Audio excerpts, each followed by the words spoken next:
Everyone and welcome back to triangle cafe. आज आप लोगों के साथ बहुत ही मज़ेदार और झटपट नाश्ते की रेसिपी शेयर करने जा रही हूँ। अगर आप लोगों का आटा गूंदने का दिल नहीं कर रहा या वो लोग जिनको आटा गूंदना नहीं आता, रोटी बनानी नहीं आती, तो वो ये रेसिपी फॉलो करते हुए मिनटों में ज़बरदस्त पराठा बना सकते हैं, वो भी बगैर किसी मेहनत के। आप इतना सॉफ्ट और ज़बरदस्त पराठा तैयार कर लेंगे, वो भी कुछ मिनट में। तो यहाँ पर मैंने लिया है एक बाउल, इसमें शामिल करूँगी हाफ कप मैदा।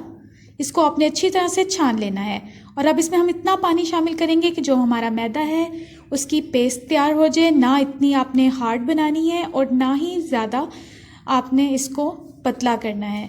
तो यहाँ पर मैं इसकी इस तरह से पेस्ट तैयार कर लूँगी। इसको आपने अच्छी तरह से मिक्स करके इस तरह की पेस्ट तैयार कर लेनी है। अब इसमें शामिल करेंगे एक अंडा और इसके साथ इसमें जाएगा आधी चम्मच नमक और 1 चम्मच हम इसमें शामिल करेंगे बड़े वाला ऑयल का। इससे आपके जो पराठे होंगे बहुत ज़्यादा सॉफ्ट बनेंगे और इसको आपने अच्छी तरह से मिक्स कर लेना है। तमाम चीज़ों को आपने अच्छी तरह से मिक्स कर लेना है। अब इसमें शामिल करेंगे बाकी की चीज़ें।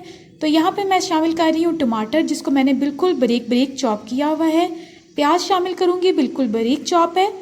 और इसके साथ इसमें जाएगा हरा धनिया और इसके साथ मैं इसमें शामिल करूँगी ग्रीन चिलीज़ यानी कि सब्ज़ मिर्च, इसको भी बिल्कुल बारीक चॉप किया हुआ है।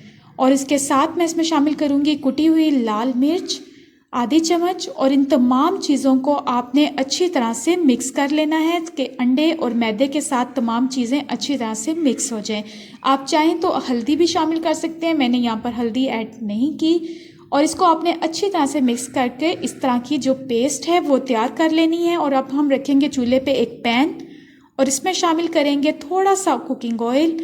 और अब आपने इस मिक्सचर को इस तरह से लेना है और इसको पैन में इस तरह से आपने पराठे की शक्ल में फैला देना है। बहुत ही आसान और बहुत ही इजी तरीका है पराठा बनाने का। और जिन लोगों को आटा गूंदना नहीं आता, रोटी बनानी नहीं आती, वो मिनटों में पराठा तैयार कर लेंगे। हल्की आंच पर इसको 2 मिनट के लिए एक साइड से पकाएंगे और फिर दूसरी साइड पे हम टर्न करेंगे। हमारी जो नीचे वाली साइड है वो पक चुकी है और अब हम दूसरी साइड से इसको अच्छी सी लुक दे लेंगे, इसको पका लेंगे। और आपने जो आंच है वो ज़्यादा तेज़ नहीं रखनी, लो टू मीडियम फ्लेम पर इसको हम लोग पकाएंगे। और आपका 2 से 3 मिनट में मज़ेदार सा क्रिस्पी सा सॉफ्ट सा जो पराठा है वो तैयार हो जाएगा।